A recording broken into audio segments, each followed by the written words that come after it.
Yeah, you caught that perfectly, because let's be real, that's exactly what it was. It felt like bullying because it was bullying. Maybe she didn't mean for it to come off that way, but when she pulled that move, it landed hard. No way around it. The intention doesn't matter when the impact is that loud. Period. Hey, y'all. Welcome back to the channel. Go ahead and smash that like button, subscribe, share this video, and drop your thoughts in the comment below. Because you already know who's back in the spotlight today, Miss Super Mayor herself, Tiffany Henyard. Always center stage, always the star of her own drama, and never missing a chance to turn the spotlight into a solo act. Now, Tiffany loved to throw these flashy events, try and make herself look unstoppable, but here's the gag. Nobody shows up. Take her so-called Taste of Thornton event. Big promo, celebrity names on the flyer, the whole 9 yards. But when the curtains opened, just 7 people walked through the door. 7 hand-picked guests. That's it. Yet, Tiffany hyped it up like she was hosting Coachella. The delusion was wild, like someone already full but still pushing to the buffet line for seconds. That's Tiffany all over. An endless appetite for attention that reality just can't feed.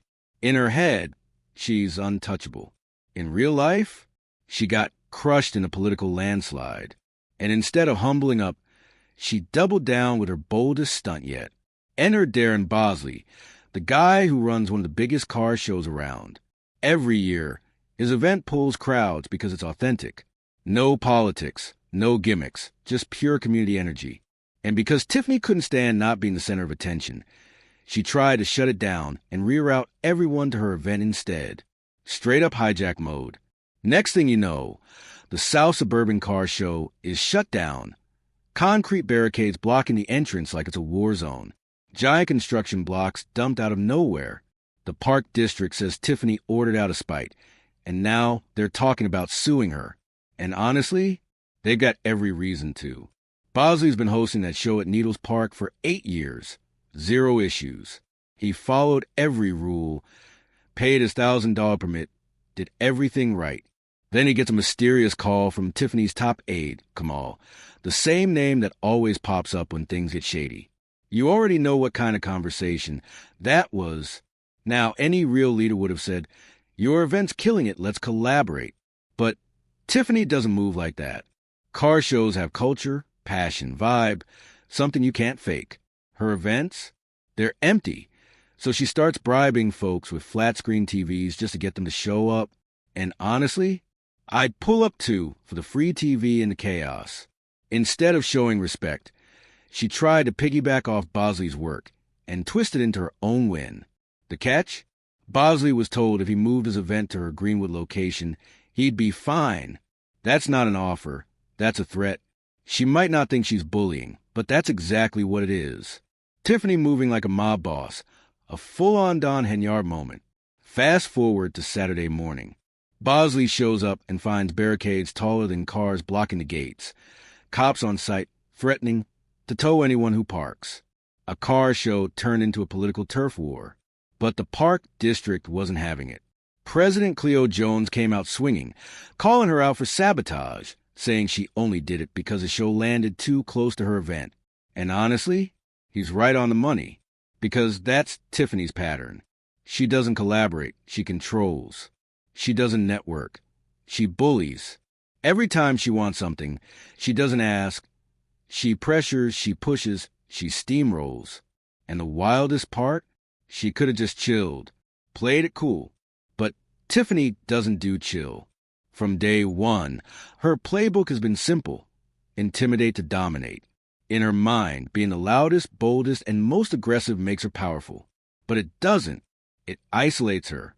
It drives people away. It turns allies into enemies. And when you call her out on it, she hides behind the same tired excuse. They're just mad because I'm black, young, and a woman.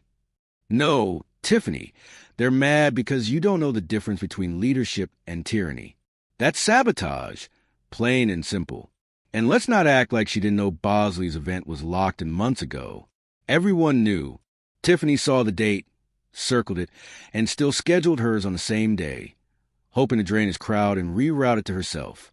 The disrespect was unreal. No call. No coordination, not even a basic heads up.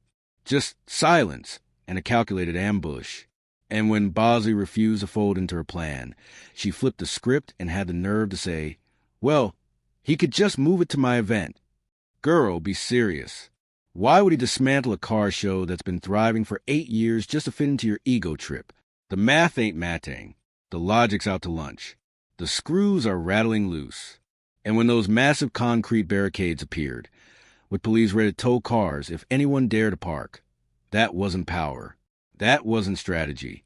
That was straight-up intimidation on display. But the thing is, people aren't scared anymore. We see it. We're calling it out. And the days of silence are over. And this is the same Tiffany who used public employees and taxpayer dollars to bankroll her little Springfield road trip, showing up at a charity event plastered with her own name. Fox 32 caught that in real time. Imagine that money meant for the community funneled into her personal PR campaign. That's not leadership. That's self-promotion.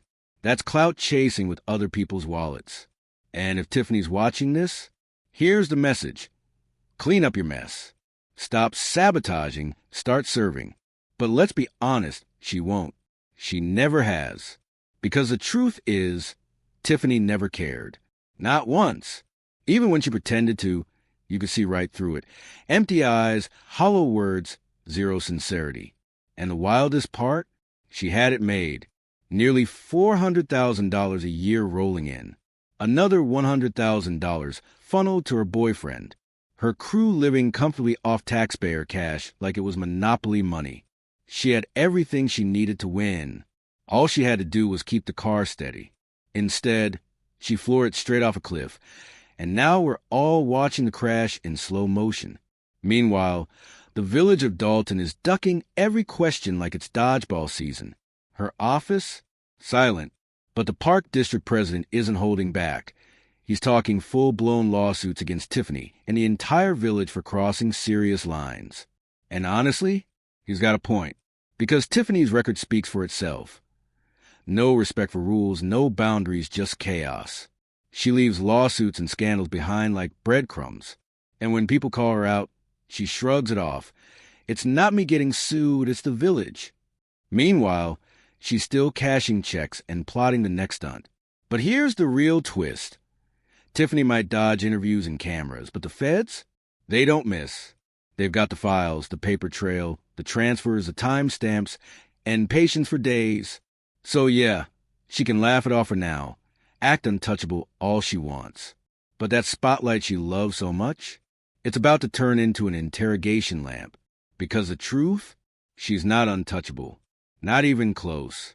Anyway, y'all, stay sharp, stay solid, and stay tuned, because this saga's far from over. But for now, I'm out. For real this time. You already know, Mama loves you. Always has, always will. Peace, victory, and medium skin tone.